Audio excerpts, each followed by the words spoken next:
We're here to talk about Walmart Audits 101. And joining myself is Annette Powell. She's our Senior Audits Manager.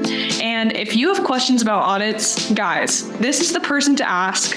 Annette has so much knowledge. She's worked, correct me if I'm wrong, Annette, but you've worked on the retailer side, you've worked on the supplier side, and you've just always been visited by audits because you are a wealth of knowledge. So we're glad that we have you here at SupplyPike to help our customers with managing their audits.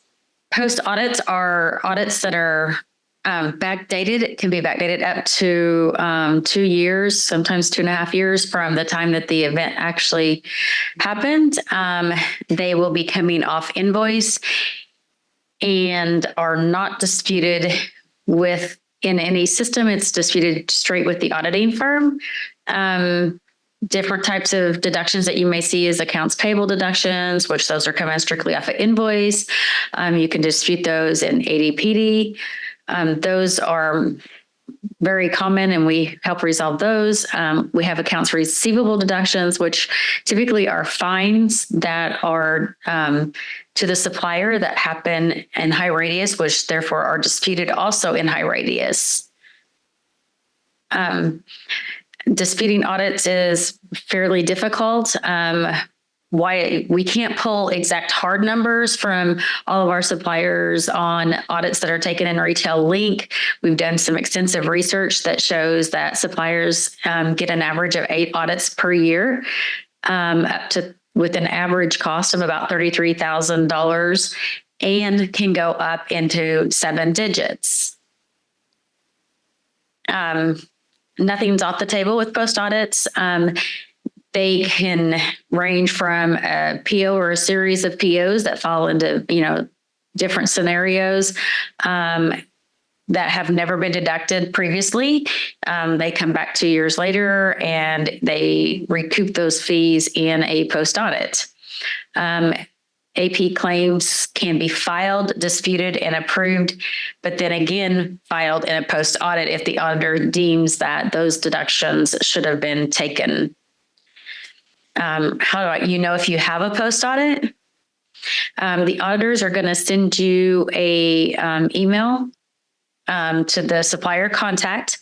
And in that email, you're going to receive a package of information. You're typically going to have a PDF file and an Excel file that will go through the details that the auditor has at hand at that point.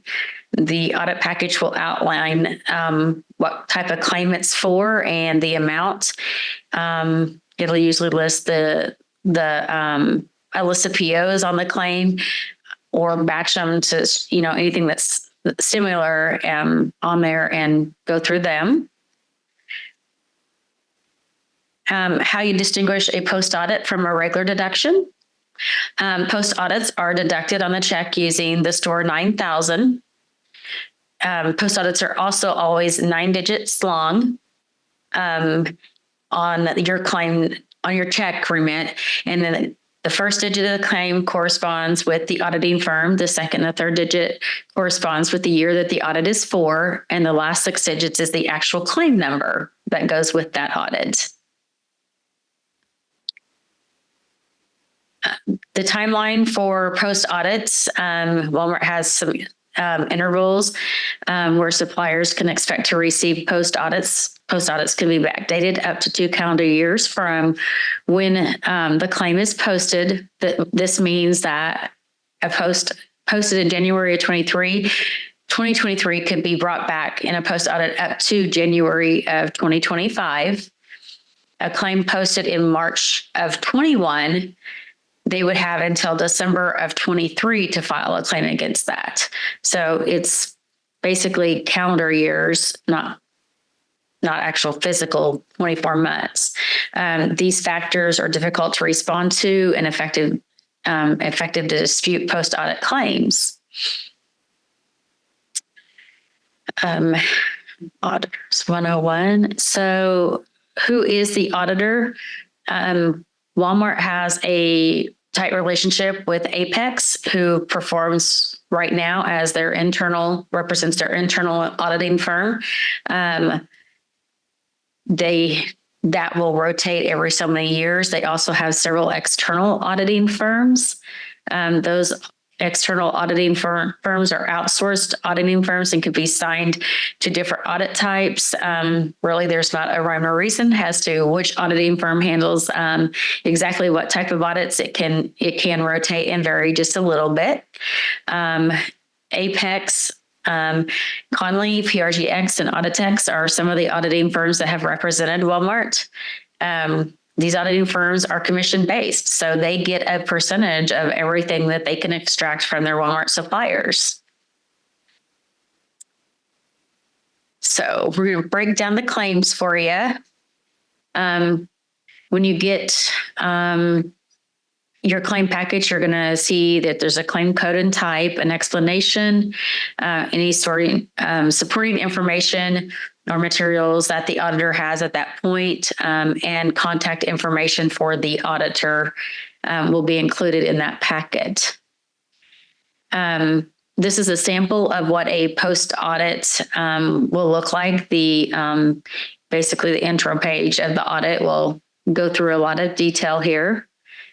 At the top of the claim will be the supplier information. It'll have the date, what the supplier name is, the claim number, and the supplier number. And then this claim code type will just determine what type of audit this is for. This one is for a 94, so that's excessive defectives. The area of responsibility, an internal auditing group will notate what claim type falls under their source of expertise. Different auditors handle those a little bit differently. The claim explanation will give you a explanation of what the claim is for and what they're recovering for. And then in the amount column, it'll go over the amount of the audit that they say should have been taken but not taken. And that's where that will be at. And then at the bottom, it'll have the auditor's information and date that the audit was reviewed by the auditor and what audit team actually did the research. So the second page of the audit will have just a summary of basically what was on page 1, but it'll include a little bit more information here. It will have in the notes the actual exact time frame that the audit is for. So this one is for 2021 Q4 year to date, which Q4 is usually a summary of the whole year to kind of true up the audits for the entire year. And then back at the bottom of the claim, you will also have more audit information about the auditor with an email address for that auditing firm. Here is a breakout of when you get your file, you're going to have a detailed spreadsheet. These are kind of some of the fields on some of the audits that we have seen that will give you, the information that the auditor pulled for you and give you the detail that you need to be able to start your research. Allie, I see you pop back in. Do you have a question? Yeah, we got a question from Melissa. She just asked, so since we're going through this document, she was asking who would actually receive that audit notice. Typically, I'm not 100% sure their rhyme or reason to how they do it, but they go into Retail Link and typically they find somebody in your accounting department or your sales department. Suppliers that I worked for in the past, the sales team got the audits as well as the accounts payable person that it shows in Retail Link of who's doing the research. So that's typically who gets it. Once an audit's received, if the wrong person is getting the information, you can always email that auditing firm and say, hey, can you start forwarding audits to, and give them the correct email addresses to forward them to. Awesome. Thank you, Annette. And then just a follow-up question for my curiosity. Is there any way to change that maybe in the supplier agreement or just have that, we know time is of the essence with these post audits. So is there something they can do ahead of time just to make sure it goes to the right person? Not in the supplier agreement, there is not. There might be a way to go just email the auditing firms specifically and say, hey, these are the people that need to be, receiving any audits that we may potentially get in the future. That would be my guess. Okay, perfect. Thank you, Annette. Uh-huh. Okay, so now we're going to talk about the types of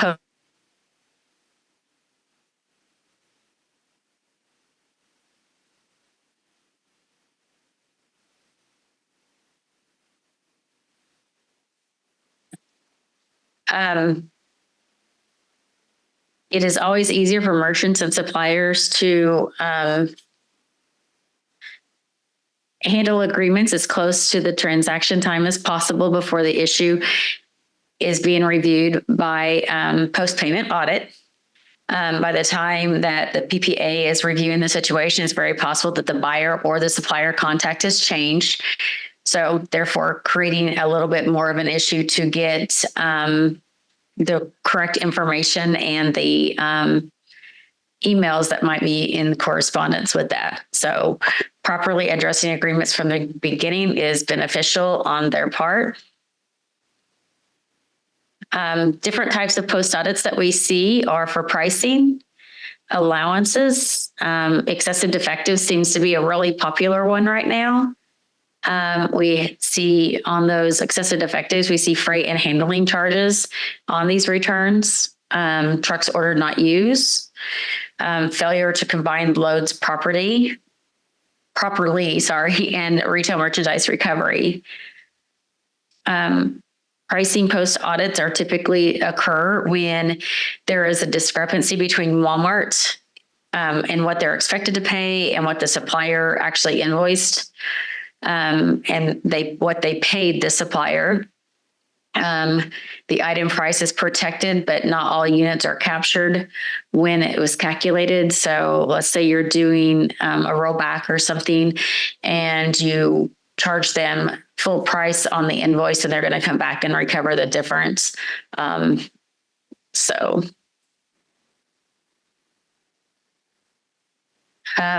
Preventing pricing post audits. For the suppliers, what they need to do is make sure that your email verbiage is very clear. Kind of like just adding, hey, this is an offer on our pricing. This is not a confirmed pricing until you agree to via email. Just little simple words like that. Changing your verbiage in your emails can eliminate some of the audits that could happen. Just to make sure that, you're all on the same page. Allowances on post audits. These allowances are typically off invoice and not given at time of invoice. These could be defective allowances, cash discounts, quantity allowances. And a lot of times those allowances occur. Maybe you transmitted them on your invoice, but you transmitted them in the wrong segment. That could potentially result in a post audit to recover those funds as well.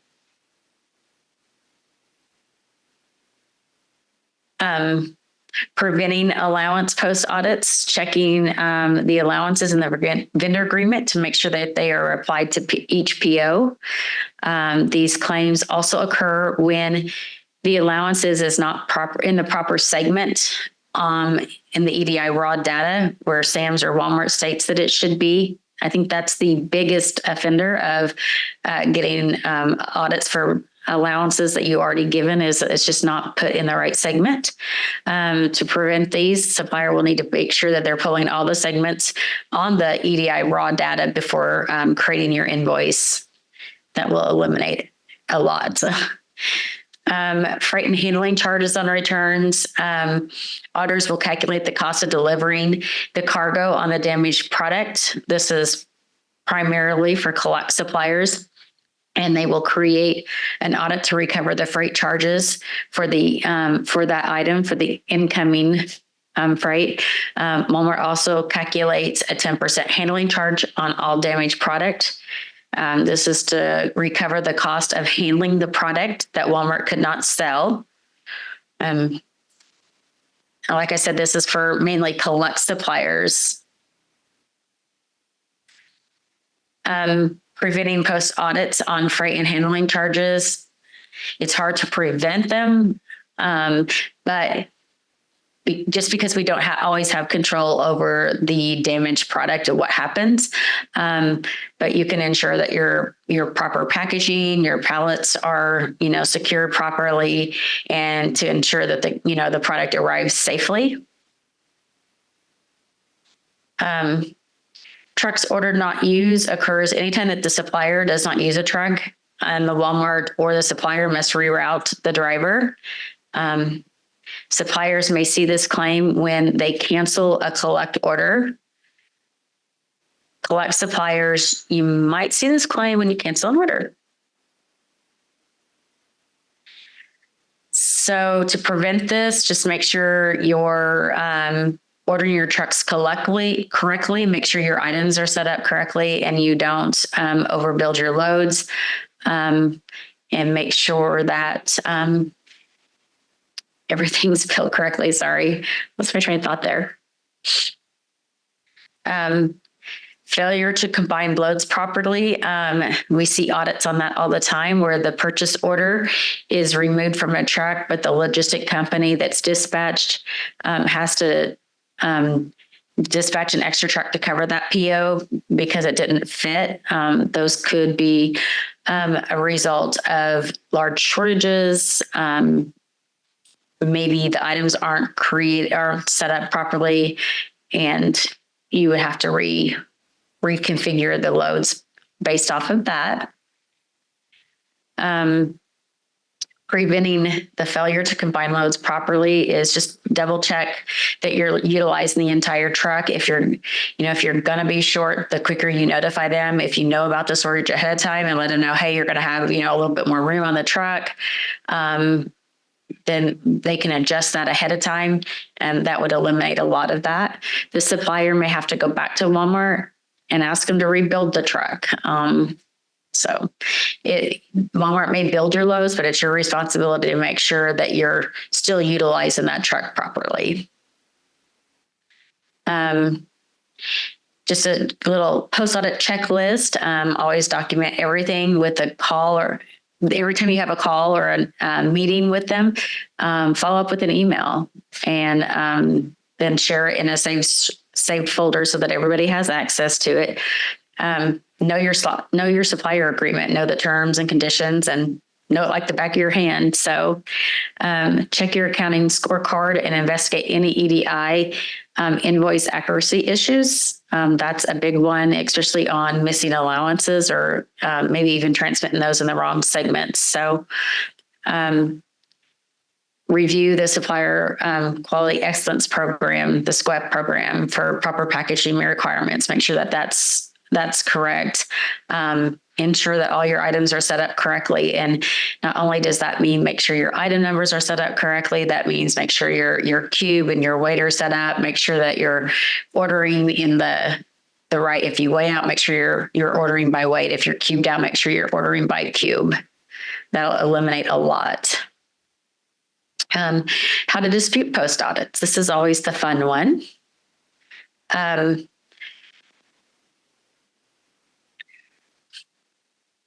So respond before you research. Let them know that you're reviewing the package. If you need extra time, you can ask for an extension of time to research the post audit. And it'll show that you at least communicated with them and you're working with them to resolve the issue. Review your post audit package and respond to the auditor with all the information in your package. Review the claim documentation, review your supplier agreement. Depending on the claim type, you may need to go into Retailing and pull some information to add to your supporting documentation on this. What is a supplier agreement? It's the legal document that is between you and Walmart. It applies to any supplier that sells product to Walmart for resale and any agents used by suppliers.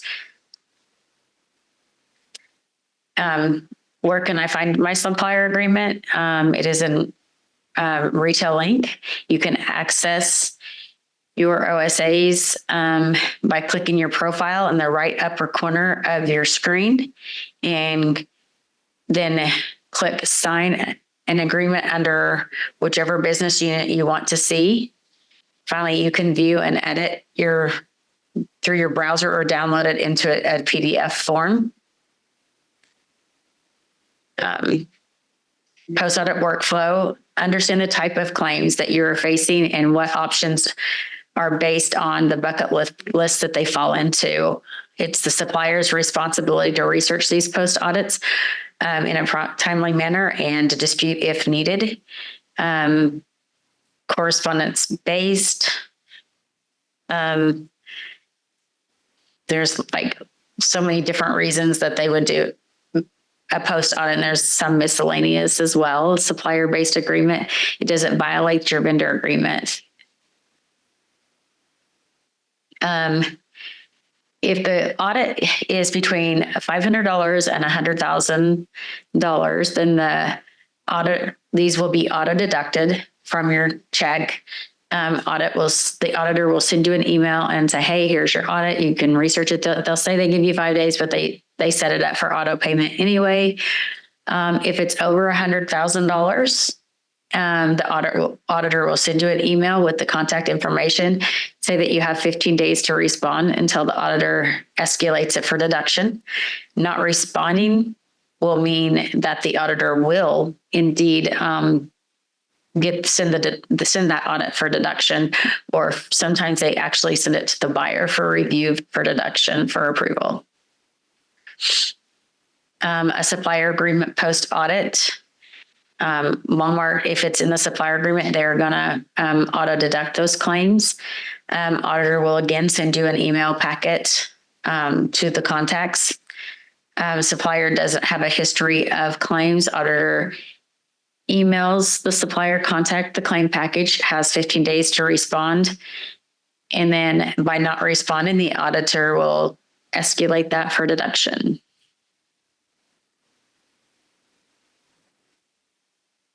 So a few disputing tips for post audits is most post audits are partially invalid.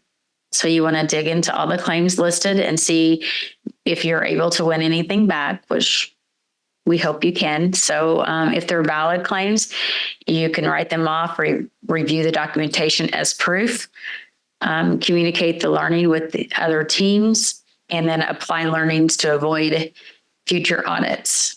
If they're invalid, ensure repayment, review and save proof of documentation, and communicate learnings with other teams.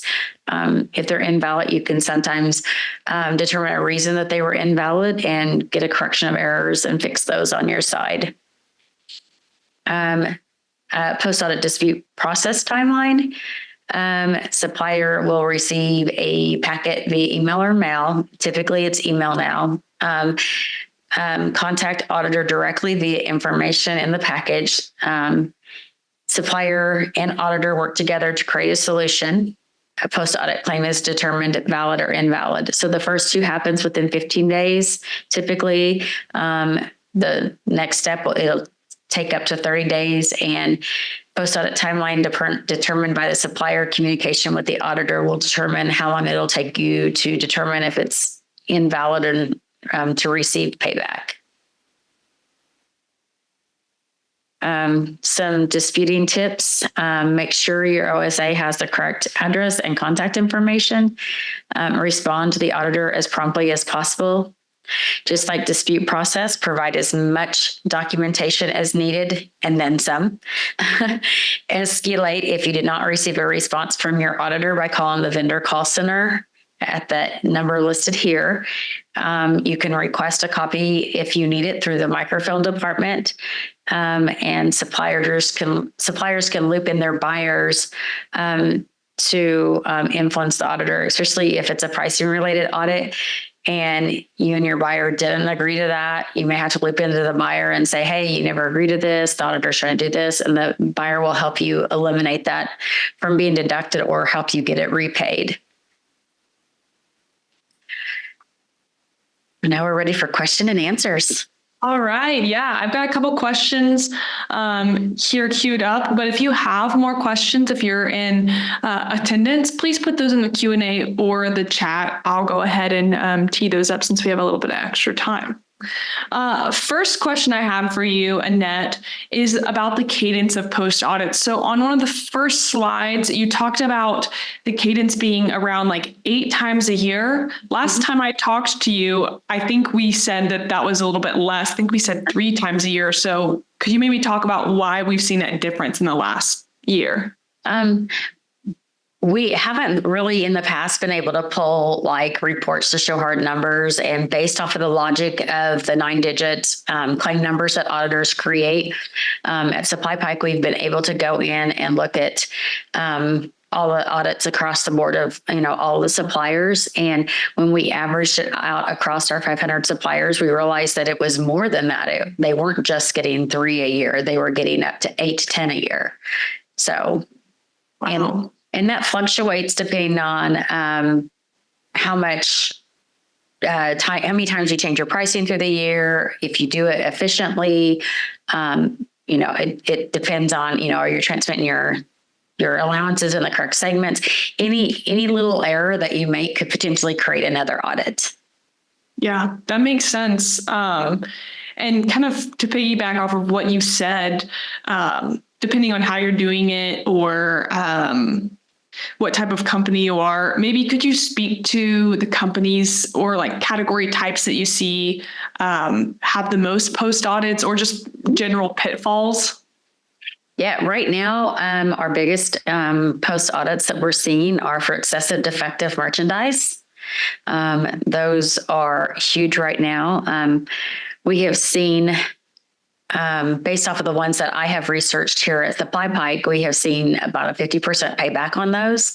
Wow. So it's just, and a lot of the times it's, just a matter of, are you packaging your product properly? Are you wrapping your pallets secure enough to make sure that there's no shifting and shipping, and making sure that the loads are when you load your trucks, that they're loaded properly, and just little things like that. If it, that could affect that at all. Yeah, that makes sense. And that's helpful to know. I'm just kind of thinking too, let's say I'm brand new to post audits and it's getting put on my desk, or I've just never worked with them. What's like the 1 or 2 tips that you would suggest? I know we went through some of them, but I want to hear from your expertise. It all depends on the audit type that you have. Basically, you just got to start from scratch. You look at the time frame of the audit, and you go back and you say, okay, this audit's for pricing. Let's see what the communication happened, the full communication, because typically there's only a snippet of your email in with your audit package. And so you want to make sure that through the rest of that email communication that is on that audit, that there wasn't something that distinguished, hey, this is only an offer. This wasn't, it's not accepted until you reply. If you don't have that reply email saying that pricing was accepted, then, there's your information that you need to help dispute the audit. There's a lot of different avenues that you can, look at, but that is the first step, like on a pricing audit, where you got to go. And typically that's the salesperson within the company that handles that communication. So you may need to, get a meeting set with him and go over that. That makes sense. Mm-hmm. You're giving me all sorts of questions. I'm coming up with, I'm getting a couple more that I think would be interesting. You talked about emails, and we know that emails are really helpful, especially like you mentioned price discrepancies. What other documentation would be helpful for proving that a post audit is invalid? There's reports that can be pulled out of Retail Link. Sometimes, like on some of the audits, there's information that can be pulled out of Retail Link, but then you have to go back to your system and look. one of the things with excessive defectives that we found is some suppliers, if they're not given the allowances in the proper segment, then they may have given it, but the auditor, when they're pulling the information, they're not able to see all of the allowances that was truly given on those audits. So they have, by, when I research them, I'm able to say, oh, but wait, we give these allowances, they just weren't the right segment. So we can, prove that that was done. And that could be done on, two different types of audits, the excessive defectives. And if they come back and say, oh, you didn't give us that allowance off. And so now you're going to take it again. So. Mm-hmm. So that is so interesting, and similar to kind of what you're saying about some of the reports you can pull in DSS. Annette, I was talking to you about our webinar that we had on Tuesday, which was all about Retail Links DSS going away and Illuminate. Are you pulling those reports mostly in DSS when you're looking at some of the post-audit things? There are some reports that I have been pulling in DSS, but we have used the new systems that have been put at hand to be able to pull out of other avenues. So we don't just have to rely on DSS. I've been kind of doing a test of that over the course of the last couple of months with the audits that I have researched. So there's definitely other avenues that we'll be able to utilize. It is a learning process with everything. So we're learning and growing together on this. But we've been able to successfully dispute some audits using the new information. That's kind of a sigh of relief, especially because I know a lot of suppliers are anxious about losing the information. Post audits, with the cadence that they're coming at suppliers and just the amount, it's good to know that, DSS going away isn't going to, wipe out a huge chunk of post audit. No, I think we're going to be good on that avenue. I think it's just learning the new tools and learning where to find the new information. But like I said, we've been digging into that, and we've been able to successfully dispute some audits with that information. So that is really good to hear. Another question that I got is about just SupplyPike. So I know we can get into this a little bit here now. Melissa asked, will SupplyPike be able to help us if needed with post audits? Yes, we can. Just reach out to us, and we'll be glad to talk to you about our program and dig into your audits with you and help you get them disputed and hopefully get recovered. Yes, agreed. These are our emails. You can reach out to us. Of course, we want to keep it educational, but Annette is a part of the powerhouse behind what the solution we're providing at SupplyPike. So you can email us here and we can get in contact with you. It looks like one more question. I'm going to kind of pare it down. This is from Chris, and then Annette, I'll just have you, I'll send this question over you to follow up because there's a good amount of information. Right. But maybe could you talk a little bit about ordered cube versus weight versus routed cube? I think that's falling into like a freight charge or a handling charge. Could you maybe just talk about an example that you've seen and how you've been able to help win some of that back? There's kind of a two-step process to this. So when I get an audit for weight in cube, if it's cubed out and it's not filling the truck right, I just go back and make sure your items are set up properly. I know a lot of times the size of the package is maybe keyed in backwards, like the height is keyed in as the width and the width is the height. So that when building your pallets, and that does make a big difference. So we basically would have you go back through and work with you to make sure that your item setups are properly and work through that. If they're set up properly, we can send the information back over and say, hey, we went through our process. We know all of our information is correct. This audit's not valid. It was built exactly like it should have been. And we just provide that information to the supplier. That's really interesting, Annette, especially because this particular question came with a couple extra points of context. But Chris is mentioning how the auditor is not going to waive the entire claim, even though he agrees that parts of it are wrong. So I know you've helped suppliers to have these conversations with auditors or merchant teams. How do you, if the claim is a certain amount and the auditor agrees, but they won't waive it, even if like 40% is wrong? How do you mitigate that situation? It's unfortunate. So if the auditor isn't budging, the next person to bring in is your buyer. And unfortunately, that's where it's gonna take the buyer to get involved to say, hey, the supplier is doing what they're supposed to do. This is not valid. And the buyers don't want to hear that. But the way that audits are being handled right now, it's pushed the pressure over to the buyers a lot more to get involved in issues like this. When I started my career, you didn't involve a buyer unless you just absolutely had to. And now it seems like the buyers are getting more and more involved with making these decisions. So that's a really interesting, especially because we just know that buyers right now are pretty strapped. I mean, they've always been pretty strapped, but I feel like more and more every day they have other things that are competing priorities, things that they have to get done, right? So that's really interesting that buyers are getting pulled in more and more. Yeah. I guess I'll ask one more question on this. I did want to point out, Annette, you mentioned, making sure your items are set up correctly. And I'm always going to plug helpful resources. We are doing a 3-part webinar series. I just sent the sign up link in the chat. We're doing this 3-part webinar series with One World Sync. So if you've ever set up an item, you've probably heard of One World Sync, and their chief product officer is actually going to be on 3 webinars talking through how to optimize, manage, and set up your products. So it's going to be really great content. I know it's different than your auditing, but it all kind of, the circle of life, the supplier life, it all kind of is interconnected. And if you set up an item wrong, it may come to haunt you in a deduction or a post audit. So that it will.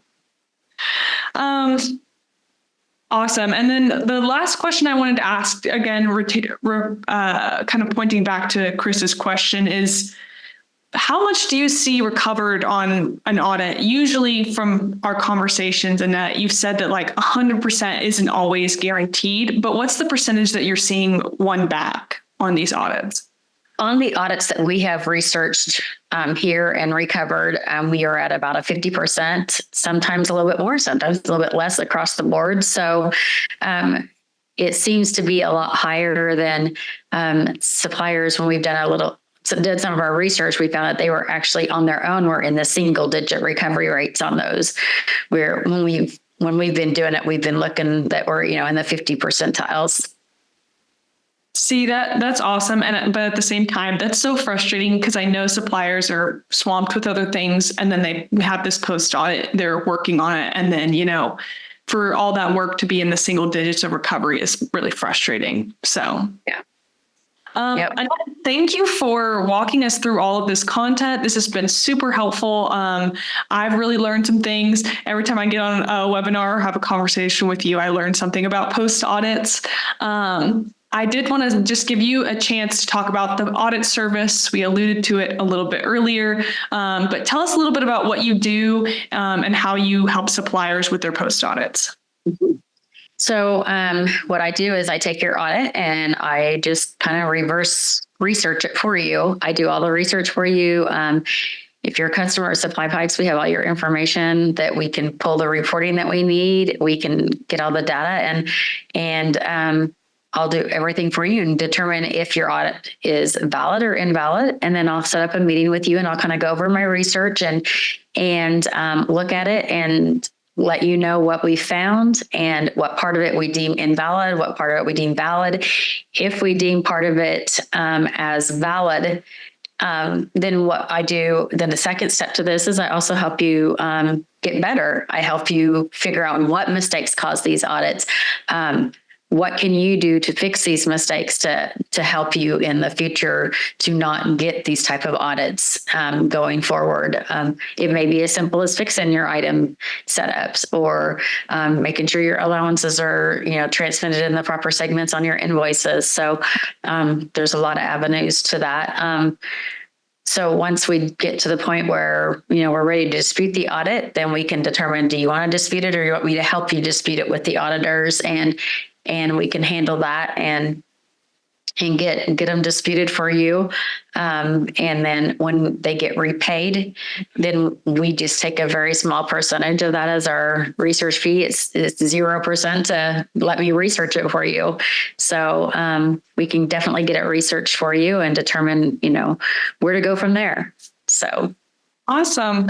Well, it sounds like if you're a customer, you can just reach out to your customer success manager or whatever contact makes sense for SupplyPike. You can go back to our emails if you want to reach out to us directly. We'll get you connected in the right places. And then Annette, if they're not a current customer or they're not working with SupplyPike currently, how can they reach out to you or get connected for help with post audits? They can send me an email. And then we'll set you up with the right customer service manager and reach out to you and go over the options that we have to be able to help you get them resolved. Awesome. Well, thank you guys for joining. Thank you, Annette, for walking us through all of that content. And we hope to see you guys at another webinar.